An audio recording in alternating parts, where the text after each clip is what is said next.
We scroll through headlines, chasing trending topics, and consume breaking news every day.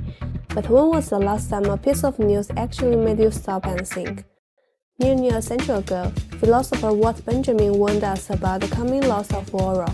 Today's media landscape seems to fulfill that prophecy. Are we really looking at the reality? For Benjamin, aura is a strange wave of space and time, the unique appearance or semblance of distance, no matter how close it may be. In The Work of Art in the Age of Mechanical Reproduction, Benjamin argues that mechanical reproduction strips artworks of their aura, making them cheap, replicable, and consumable. But this loss of aura doesn't just happen in art, it's also happening in news.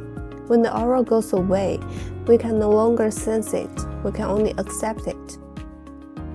When we turn back the clock, news had aura. In the past, a deep news report required a journalist to be on set, to investigate over time, and to build trust with sources.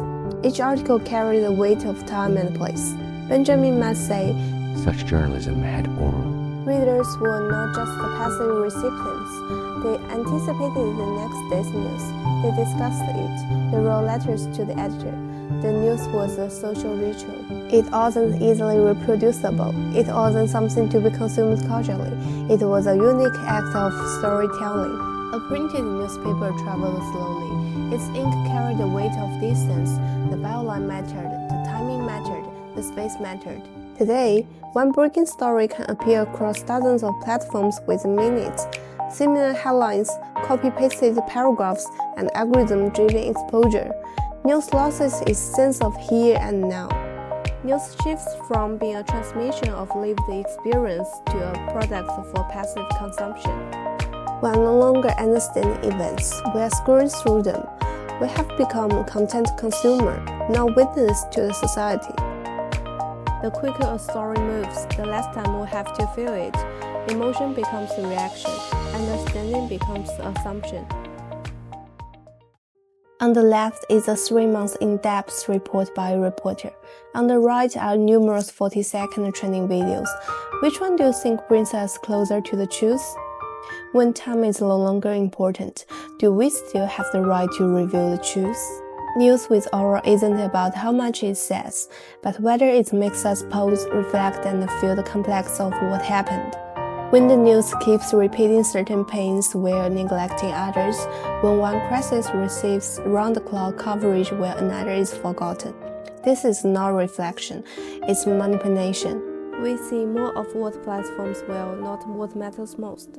When attention becomes the currency, truth becomes a brand. Under the influence of Benjamin, Byung-Chul Han also said that we are overwhelmed by information, but we die of meaninglessness. In the crisis of finality, Han states that information is a fragment of an event. It requires no interpretation and points to no meaning.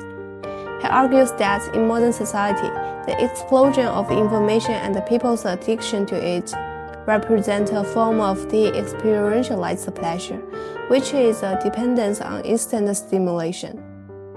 These fragmented pieces of the information may attract attention, but they are ultimately meaningless, causing individuals to lose the ability to contrast a coherent understanding of the world.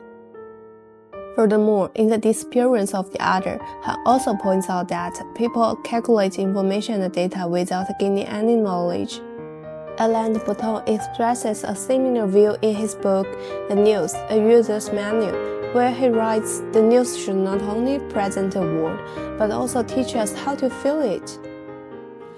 The loss of aura is not just an aesthetic tragedy, it's a structural, even political transformation. When meaning is engineered, perception becomes a product. Benjamin reminds us, technology is not neutral. It shapes how we pursue the world.